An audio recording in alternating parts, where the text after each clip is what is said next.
Guys, Merab, of course, he was brilliant. He was brilliant. He won by ninja choke from north-south, something you don't see very often. Okay, statistically, you don't really see this choke happen often, the ninja choke. It does happen here and there, of course it does. But a north-south ninja choke, that's even more rare, which I love because Merab getting a submission was huge. The submission he pulled off was rare. Okay, which goes to show that anything can happen in a fight, guys. If you told me, hey, he's going to win by north-south ninja choke, I would have been like, look, that's really statistically unlikely. Rare, but I know he does a lot of high wrist, low elbow, high risk guillotine. I know that he tried it in round one actually. If you guys watched the fight in round one, he got on top of O'Malley. O'Malley was on his knees and he tried to go high wrist. And sometimes when you go high wrist, you can go into a power guillotine, you can go into a high elbow guillotine, and of course you can cinch it up in a ninja choke. All really great options, guys. I covered that in front headlock attacks advanced basics video. Make sure to use the promo code GET50 off. Excuse me. Promo code is GET55 off. It's on the bottom of your screen. Go to Juji Club and get anything off. 55% off at jujiclub.com. Don't forget to put in the promo, guys. I can't help you if you forget. And I also teach recently. I released very recently a guillotine escape video, and I talk about how to get out. I know a lot of people are writing me, asking me, how do you get out of the ninja choke? Well, I cover it. Okay, you got to spin to your back. O'Malley did the right defense.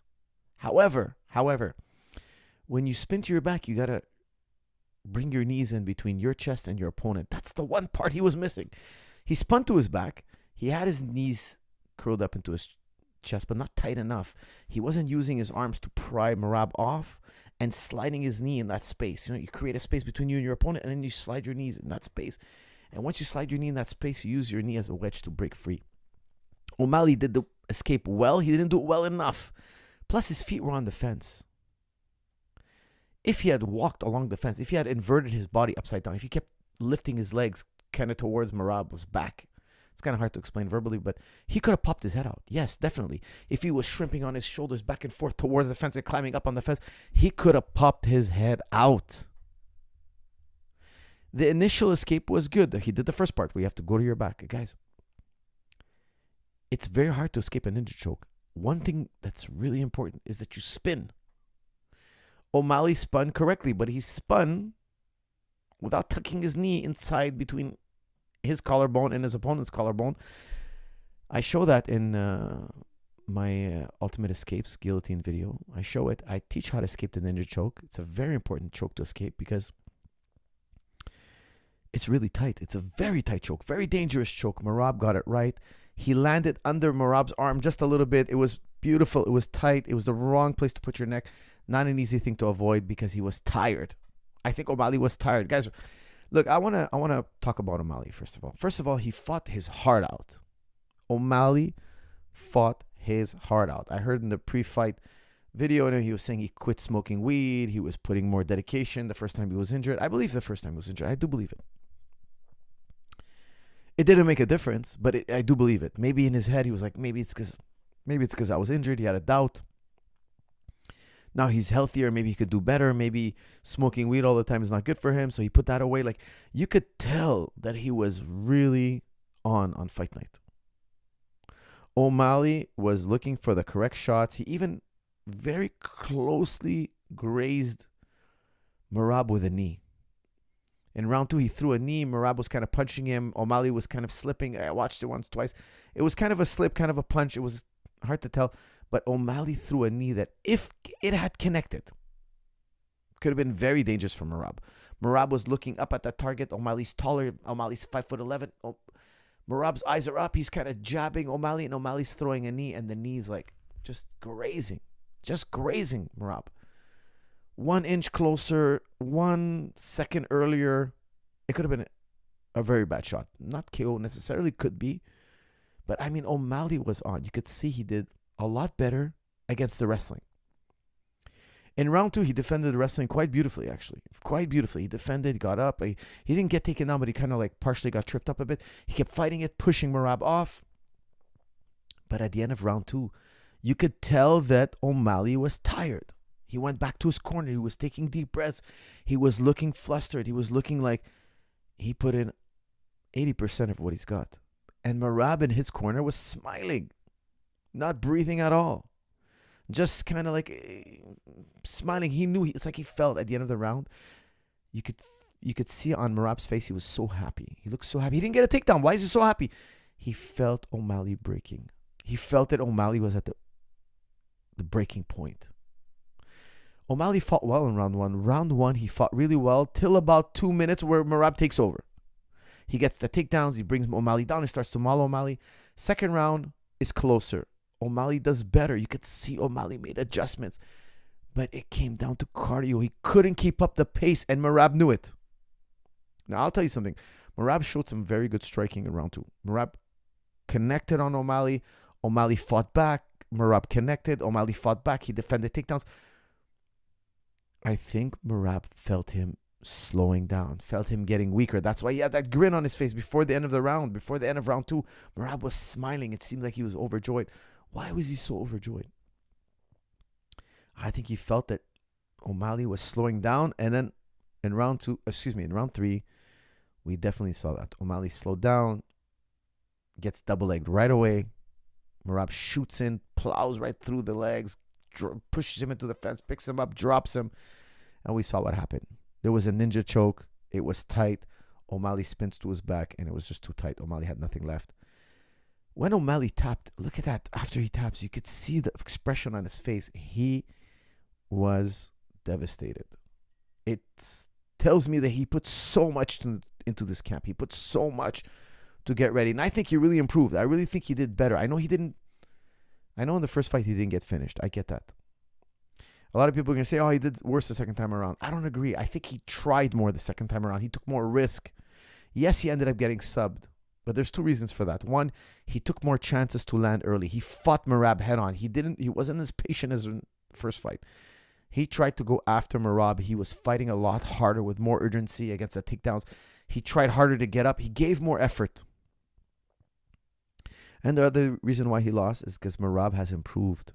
Not only in finishing, of course, but his striking has improved. He threw some very nice strikes. He threw some big punches, more power, more precision, more output. He just looked better. Merab just looked better. Now, of course, guys, his cardio is unexplainable. There is no cardio routine known by any expert anywhere that does this, okay? There is no known cardio routine. You can go and you can copy Merab's cardio routine. You can go and follow him every day, eat everything he eats, do everything he does. It won't give you that kind of cardio. I think it's genetic, okay? You can improve your cardio, but this man has a genetics that must be studied. We need to put him in a lab. We need to study him. Something is way different. Now, I'll tell you, I'm not saying he's on EPO. I don't think he's on EPO, but he has better cardio than guys on EPO, okay? I don't think he's on EPO. I'm not making any accusations. I'm just telling you, even the guys on EPO are like, this guy's cardio is incredible. He's improved. He finished the fight, which is great for his career. I think O'Malley fought his heart out. He looked improved. O'Malley went after it. He went for it. He didn't stop fighting for 1 second. I think both men made great strides. Both men were more prepared than they were in the first fight. It's just that Merab he has too much cardio. He doesn't slow down. It's never been seen before. This has never been seen before. Okay, guys, with that said, I want to take your comments and questions. Coach, admit it. You've been around a lot of fighters. Merab's cardio is not natural. He's on EPO. That's from Olivier, or if you go by French or English. I wouldn't say he's on EPO because even the guys on EPO don't have this cardio, guys. Not even the people on EPO. I think he needs to be put in the lab and studied, guys. We need to put him in a lab and study. What is it about this man's cardio? Does he have some kind of freak? Is he, I don't know, some new human evolution or something? It's insane. It's insane. He took his soul at that moment. That's from Stoic. Stoic, I think you mean like the expression O'Malley had on his face at the end of the fight. After he got tapped, kind of like, it's just, you could see he put his heart and soul into that fight. You could see it. It's just that Merab he's a special fighter, man. He's a very special fighter. It's just an insane amount of output and energy that he has. Vinicius is a monster. That's from Jeremy. Coach, how do you defend against the ninja choke standing? That's from Assassin. You got to spin, tuck your knees into your chest. Get your knees between you and him, and you got to use your arms like a crowbar. I demonstrated in my guillotines escape video, ultimate guillotine escape video. Released it very, very recently. Use get 55 off and use promo code get 55 off and get 55% off anything. Guys, one important video you must get is strong and stable knees and strong and stable back. Very, very important. Merab versus Cristiano Ronaldo cardio challenge. Who wins? I would go with Merab. Okay, that's from Care. Care, I'll tell you, Merab would win that. Coach Sean doesn't have the answer to Merab. I don't know if anyone at 135 has it. That's from Larry Bird. It's going to be a tall order. Beating Merab is going to be a tall order. Anybody can lose a fight. You know, he's been rocked in fights. That's the one weakness he shows. But this last Saturday, he showed he has improved in the striking. And I felt he improved his power, his speed, his output. His striking was much better than before. So I was impressed. Ronaldo's soccer cardio is different. That's from Eric. Eric, I still would put Merab. Coach, honest opinion, how does a bantamweight challenger fighter beat Merab? What is his weakness? What is his Achilles heel? That's from Stoic. I think you got to knock him out. You can't take this game where you're wrestling with him, striking with him. You got to find a way to knock this guy out. Okay, now, easier said than done. That's not an easy thing to do because he's a good boxer and he knows how to move and he knows how to protect himself. But the guy who beats Merab, in my opinion, is the guy who lines him up right and connects and puts him out. Because if the fight goes on, he just gets stronger and you get weaker. It's incredible how much conditioning he has. It's not known in exercise science. I'm telling you, like this is any expert exercise science. If he's being honest, who looks at this, is gonna be like, this has never been seen before in MMA. Never been seen.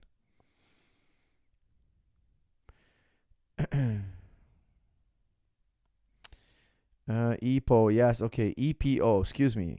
I'm Canadian, okay? We say EPO. Some people say EPO. I get it. Potato. Sean O'Malley stopped gooning and it didn't work. That's from Gabriel. I'm not sure what gooning means, but I guess you're saying like maybe he was like, smoking weed and cutting corners maybe in his practice. Look, he tried twice. And it's just Merab. It's not that he didn't give. I think O'Malley trains hard and he gave his best effort and he's a beast, man. He's a dangerous fighter. He's a very, very accomplished man. However, Merab is just an outlier. He's just very special.